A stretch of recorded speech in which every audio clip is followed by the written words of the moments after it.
Olá, bem-vindos novamente. Vamos agora para a próxima pergunta, que é a seguinte: como é que a doença evolui, né? Quais são as principais alterações na pessoa com Alzheimer no início dessa doença? Como a gente já viu aqui nos primeiros vídeos, né? Inicialmente, vem aquelas suspeitas de uma possível demência, os primeiros comportamentos fora de padrão, a pessoa pós-observada, feitas as devidas anotações, realizadas as consultas necessárias, os exames, o diagnóstico consumado, né? Agora a família, tem já uma realidade. E alguém muito querido, né, está doente. E o que a gente pode fazer? Como é que vai ser? O que a gente pode esperar, né, daqui para frente? O impacto na família, esse impacto é muito grande, principalmente devido a uma coisa fundamental, que é o pouco conhecimento geral sobre a doença. E, consequentemente, a vida vai se tornar como uma caixinha de surpresa, né? Cada dia uma situação diferente e normalmente acompanhada da dúvida. O certo mesmo é que a doença já está em curso, que a degeneração cognitiva já está acontecendo. E como consequência disso, as alterações comportamentais seguirão em marcha em quantidade e intensidade. Existem alguns estudos que propõem a divisão dessa evolução em fases. Em um desses estudos foi criada uma escala, a GDS, que é a escala de deterioração global, onde essa evolução, a partir do diagnóstico, foi dividida em 3 fases.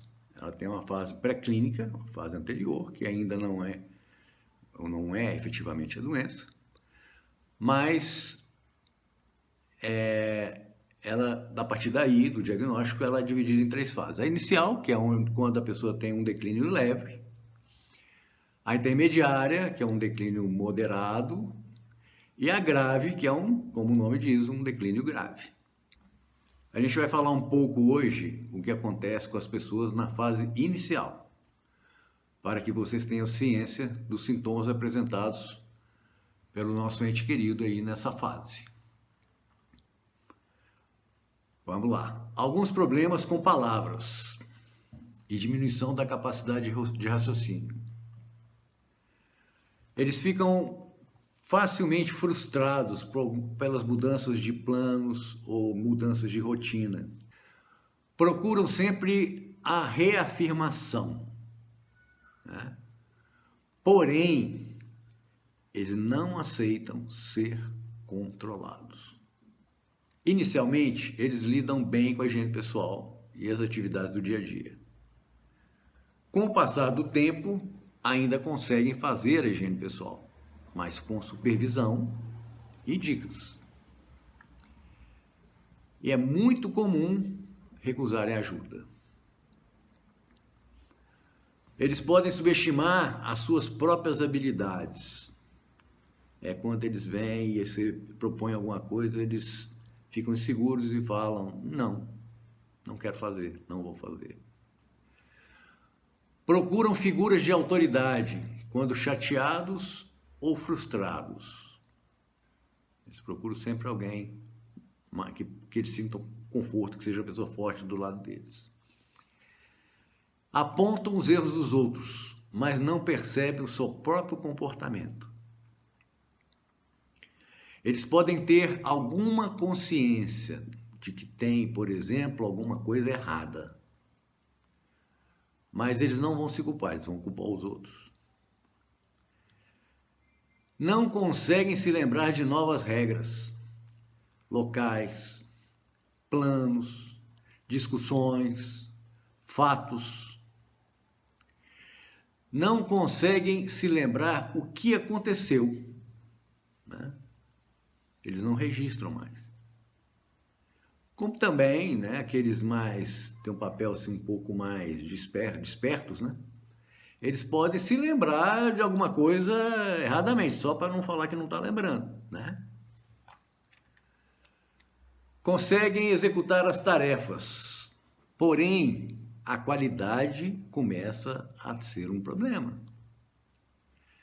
Omitem alguns passos de uma atividade, falham e não voltam para consertar. Continua em frente. Conseguem ajudar com muitas coisas, mas precisam de orientação durante o processo. Gostam de modelos, de exemplos, copiam as ações dos outros para poder decidir como é que vão fazer. Perguntam muito, né? E muito. O que, onde, quando. Ainda são muito sociais, porém o conteúdo é limitado e às vezes ficam muito confusos. Podem tentar fugir ou sair para algum lugar que eles se lembrem, na época anterior era conhecida, muito comum, por exemplo, a pessoa se aprontar para ir trabalhar 4 horas da manhã, né? Coisas desse tipo. E voltam no tempo, às vezes. O que é isso? Eles saem para uma realidade que só está na cabeça deles. E eles aí se sentem, por exemplo, como se tivessem alguns anos atrás. Eles vão para uma realidade que não é a realidade presente, né? E podem voltar aí à época que eram jovens, à época que eram crianças. Mesmo a pessoa mais independente que vive com Alzheimer precisa de alguém para fazer parceria com eles para prolongar a sua saúde e segurança. Então é necessário que sempre tenha alguém com eles. Esse papel é frequentemente preenchido, né, por um cônjuge, por um companheiro de vida, por um membro da família que vive dentro da casa ou perto da casa deles. É importante que esse parceiro assistencial, seja ele quem for, se informe em livros, bons livros, participe de grupos de apoio, né, para que aprendam a lidar com essas situações todas. Para nós, né, para familiar, é valioso demais ter alguém, algum ambiente que se possa falar abertamente sobre a nossa experiência de viver com Alzheimer. Isso vai ajudar muito, né, a descobrir o equilíbrio entre a segurança do doente querido, né, e o seu desejo contínuo de independência. O nosso grupo, o GAFA, se propõe a ser esse lugar. E mensalmente a gente se reúne para trocar as nossas experiências e aprofundarmos o nosso conhecimento para lidar, né, com cada uma dessas alterações comportamentais. A gente lá não ensina ninguém, o lema é a gente aprender todo mundo com todo mundo. Bom, isso era o que eu tinha para hoje, para poder 10 minutos, 5, 10 minutos, que é a nossa proposta agora nessa campanha, não dá para a gente desenvolver um assunto com nível de detalhe, né? Então, já quero convidar vocês, né, que queiram aprofundar um pouquinho, todos os sábados, a gente vai ficar disponível durante 1 hora para poder tratar de algum caso específico ou de uma situação específica, né, de alguém que queira.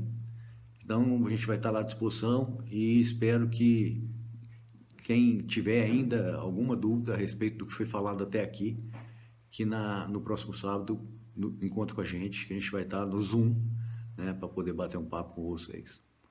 Então era isso que tinha para hoje e na próxima a gente continua a conversa, ok? Um abraço, até já.